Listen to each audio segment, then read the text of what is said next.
Hey kids, welcome back to War of the Worlds. We're going to read the next chapter, which is Days of Imprisonment. The arrival of a second fighting machine drove us from our peephole into the scullery, for we feared that from his elevation the Martian might see down upon us behind our barrier. At a later date we began to feel less in danger of their eyes, for to an eye in the dazzle of the sunlight outside our refuge must have been blank blackness. But at first the slightest suggestion of approach drove us into the scullery in heart-throbbing retreat. Yet terrible as was the danger we incurred, the attraction of the peeping was for both of us irresistible. And I recall now with a sort of wonder that, in spite of the infinite danger in which we were between starvation and a still more terrible death, we could yet struggle bitterly for that horrible privilege of sight. We would race across the kitchen in a grotesque way between eagerness and the dread of making a noise, and strike each other and thrust and kick within a few inches of exposure. The fact that we had absolutely incompatible dispositions and habits of thought and action, and our danger and isolation only accentuated the incompatibility. At Halliford, I had already come to hate the curate's trick of helpless exclamation, his stupid rigidity of mind. His endless muttering monologue vitiated every effort I made to think out a line of action, and drove me at times, thus pent up and intensified, almost to the verge of craziness. He was as lacking in restraint as a silly woman. He would weep for hours together, and I verily believe that to the very end his spoiled child of life thought his weak tears in some way effectacious. And I would sit in the darkness unable to keep my mind off him by reason of his importunities. He ate more than I did, and it was in vain I pointed out that our only chance of life was to stop in the house until the Martians have done with their pit, that in that long patience a time might presently come when we should need food. He ate and drank impulsively in heavy meals at long intervals. He slept little. As the days wore on, his utter carelessness of any consideration so intensified our distress and danger that I had, much as I loathed doing it, to resort to threats, and at last to blows. That brought him to reason for a time, but he was one of those weak creatures, void of pride, timorous, anemic, hateful souls, full of shifty cunning, who face neither God nor man, who face not even themselves. It is disagreeable for me to recall and write these things, but I set them down that my story may lack nothing. Those who have escaped the dark and terrible aspects of life will find my brutality, my flash of rage, and our final tragedy easy enough to blame, for they know what is wrong as well as any, but not what is possible to tortured men. But those who have been under the shadow, who have gone down at last to elemental things, will have a wider charity.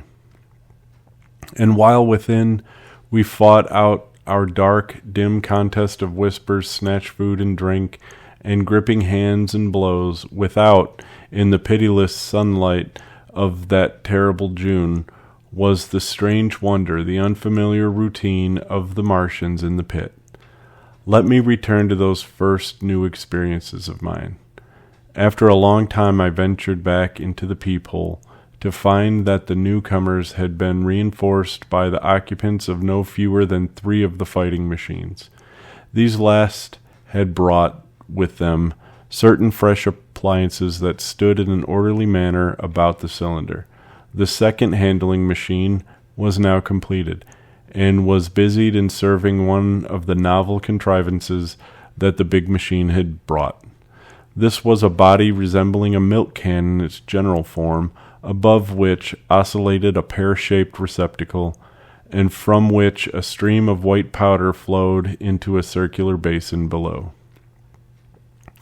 The oscillatory motion was imparted to this one tentacle of the handling machine.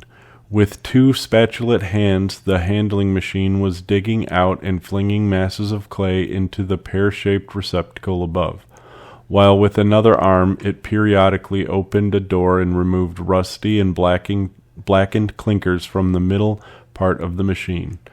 Another steely tentacle directed the powder from the basin along a ribbed channel towards some receiver that was hidden from me by the mound of bluish dust. From this unseen receiver a little thread of green smoke rose vertically into the quiet air. As I looked, the handling machine, with a faint and musical clinking, extended, telescopic fashion, a tentacle that had been a moment before a mere blunt projection, until its end was hidden behind the mound of clay.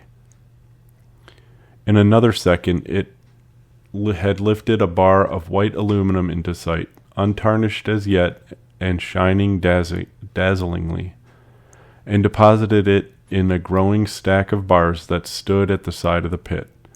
Between sunset and starlight, this dexterous machine must have made more than 100 such bars out of the crude clay, and the mound of bluish dust rose steadily until it topped the side of the pit.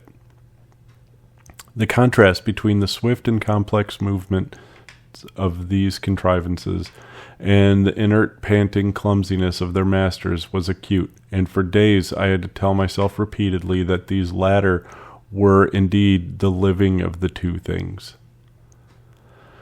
The curate had possession of the slit when the first men were brought to the pit. I was sitting below, huddled up, listening with all my ears. He made a sudden movement backwards, and I, fearful that we were observed, crouched in a spasm of terror.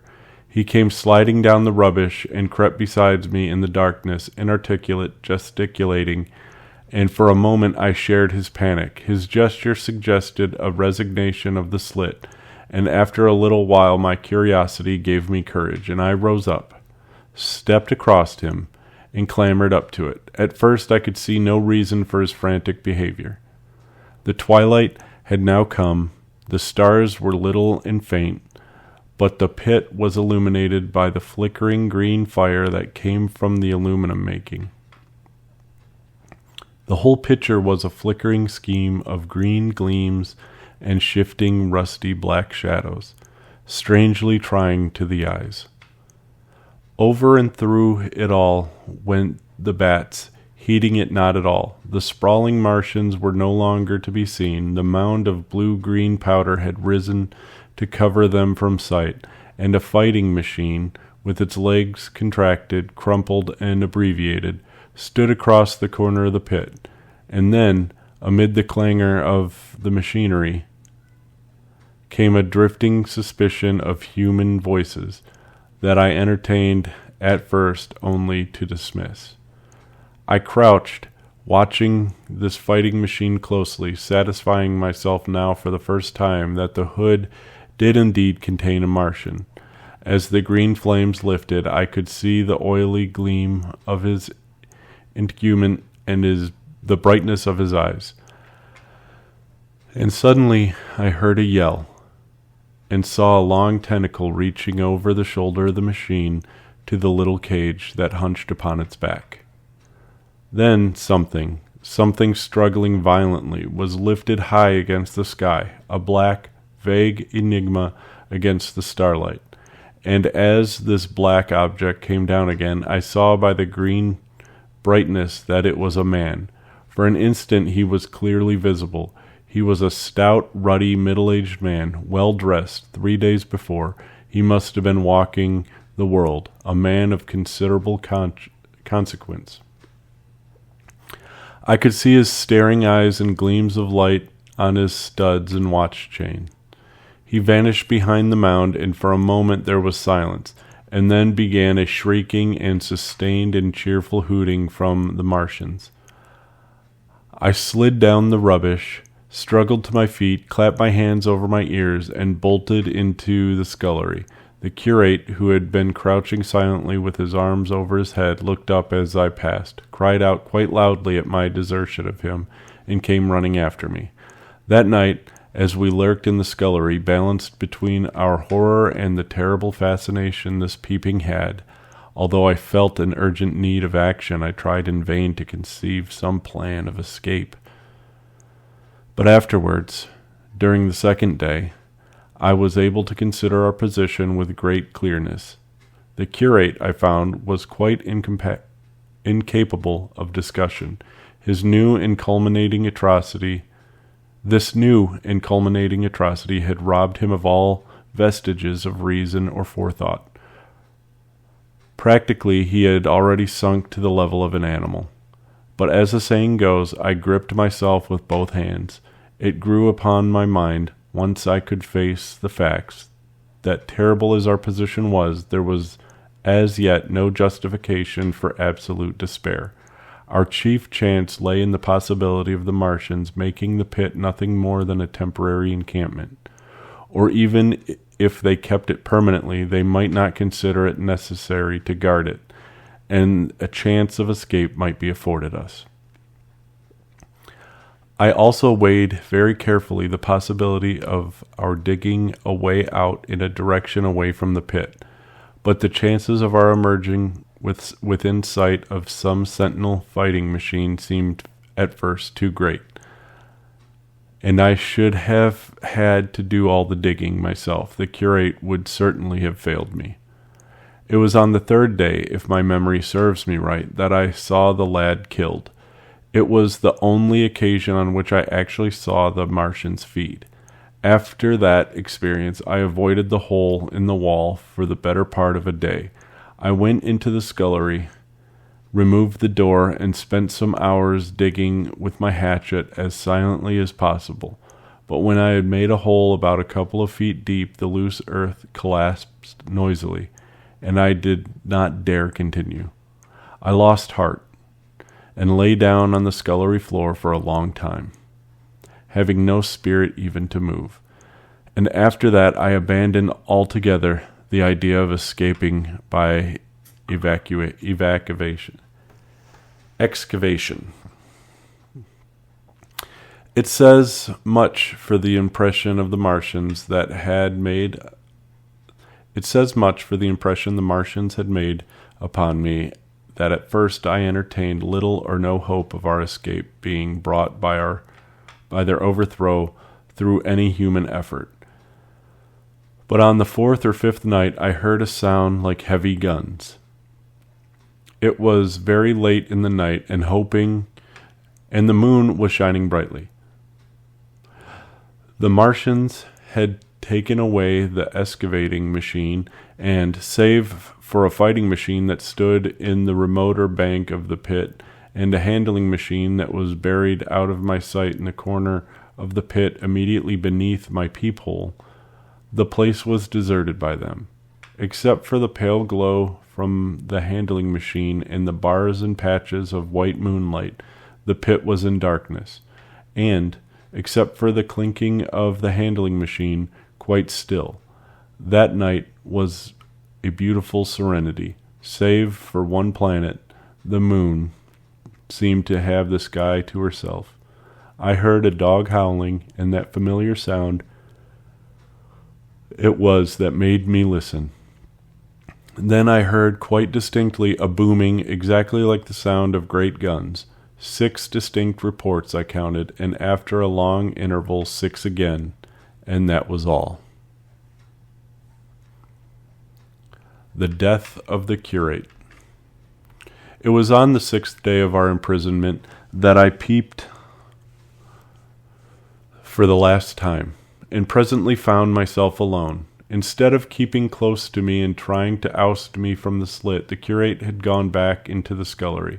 I was struck by a sudden thought. I went back quickly and quietly into the scullery. In the darkness I heard the curate drinking. I snatched in the darkness, and my fingers caught a bottle of Burgundy. For a few moments there was a tussle. The bottle struck the floor and broke, and I desisted and rose. We stood panting and threatening each other. In the end I planted myself between him and the food, and told him of my determination to begin a discipline. I divided the food in the pantry into rations to last us 10 days. I would not let him eat any more that day. In the afternoon he made a feeble effort to get at the food. I had been dozing, but in the instant I was awake. All day and all night we sat face to face, weary but resolute, he weeping and complaining of his immediate hunger. It was, I know, a night and a day, but to me it seems now, an interminable length of time. And so our widened incompatibility ended at last in open conflict. For 2 vast days we struggled in undertones and wrestling contests. There were times when I beat and kicked him madly, times when I cajoled and persuaded him, and once I tried to bribe him with the last bottle of Burgundy, for there was a rainwater pump from which I could get water. But neither force nor kindness availed. He was indeed beyond reason. He would neither desist from his attacks on the food nor from his noisy blabbing to himself. The rudimentary precautions to keep our imprisonment endurable he would not observe. Slowly I began to realize the complete overthrow of his intelligence, to perceive that my sole companion in this close and sickly darkness was a man insane. From certain vague memories I am inclined to think of my own mind wandering at times. I had strange and hideous dreams whenever I slept. It sounds paradoxical, but I am inclined to think that the weakness and insanity of the curate warned me, braced me, and kept me a sane man. On the 8th day he began to talk aloud instead of whispering, and nothing I could do would moderate his speech. It is just, O God, he would say over and over again. It is just. On me and mine be the punishment laid. We have sinned. We have fallen short. There was poverty, sorrow, the poor were trodden in the dust, and I held my peace. I preached acceptable folly. My God, what folly! When I should have stood up, though I died for it, I called upon them to repent. Repent, oppressors of the poor and needy, the winepress of God.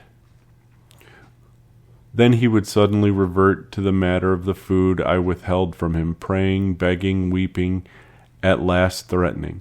He began to raise his voice. I prayed him not to. He perceived a hold on me. He threatened he would shout and bring the Martians upon us. For a time that scared me, but any concession would have shortened our chance of escape beyond estimating. I defied him, although I felt no assurance that he might not do this thing. But that day, at any rate, he did not. He talked with his voice rising slowly through the greater part of the 8th and 9th days, threats, entreaties, mingled with a torrent of half-sane and always frothy repentance for his vacant sham of God's service, such as made me pity him. Then he slept a while, and began again with renewed strength, so loudly that I must needs make him desist. Be still, I implored. He rose to his knees, for he had been sitting in the darkness near the copper. I have been still too long, he said, in a tone that must have reached the pit, and now I must bear my witness. Woe unto this unfaithful city! Woe, woe, woe, woe, woe to the inhabitants of the earth by reason of the other voices of the trumpet. Shut up, I said, rising to my feet, and in a terror lest the Martians should hear us. For God's sake!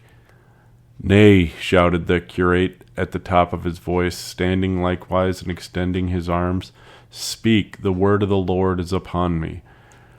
In 3 strides he was at the door leading into the kitchen. I must bear my witness. I go. It has already been too long delayed. I put out my hand and felt the meat chopper hanging to the wall. In a flash, I was after him. I was fierce with fear. Before he was halfway across the kitchen, I had overtaken him. With one last touch of humanity, I turned the blade back and struck him with the butt. He went headlong forward and lay stretched on the ground. I stumbled over him and stood panting. He lay still.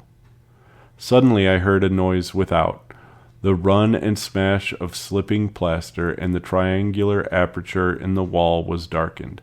I looked up and saw the lower surface of a handling machine coming slowly across the hole. One with its gripping limbs curled amid the debris. Another limb appeared, feeling its way over the fallen beams.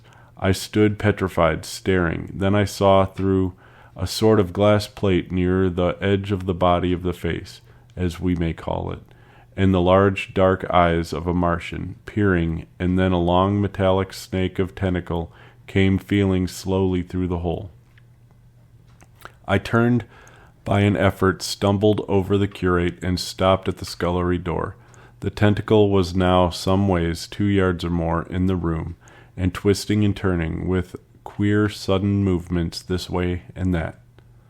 For a while I stood fascinated by that slow, fitful advance.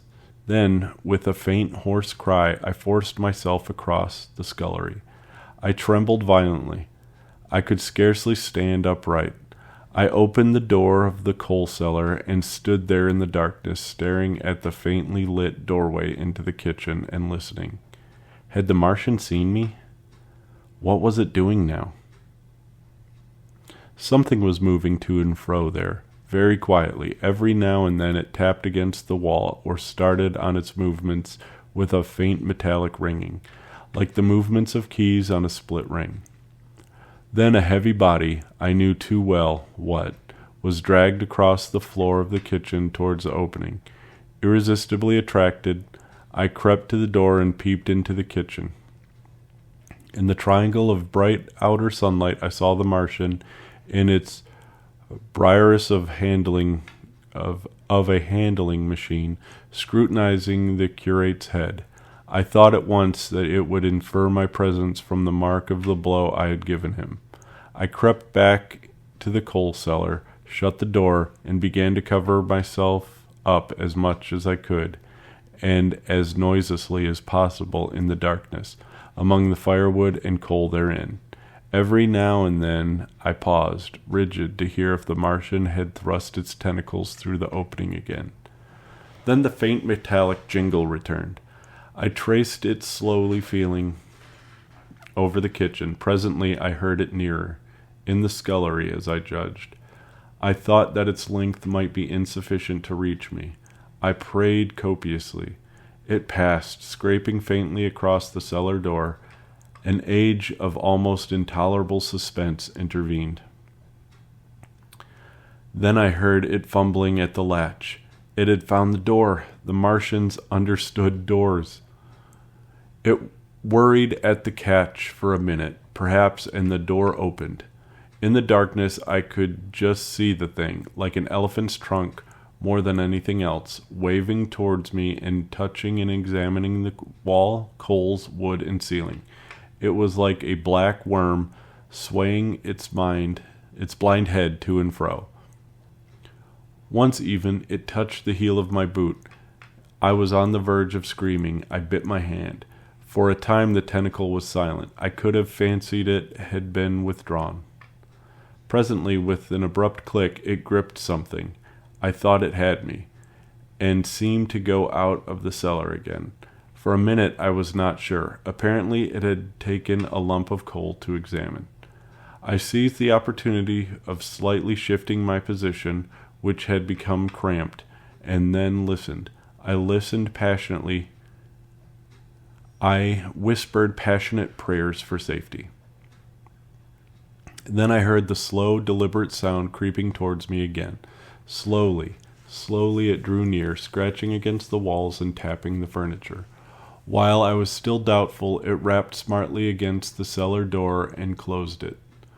I heard it go into the pantry, and the biscuit tins rattled and a bottle smashed, and then came a heavy bump against the cellar door. Then silence that passed into an infinity of suspense. Had it gone? At last I decided that it had. It came into the scullery no more, but I lay all the 10th day in the close darkness, buried among coals and firewood, not daring to even crawl out for the drink which I craved. It was the 11th day before I ventured so far from my security.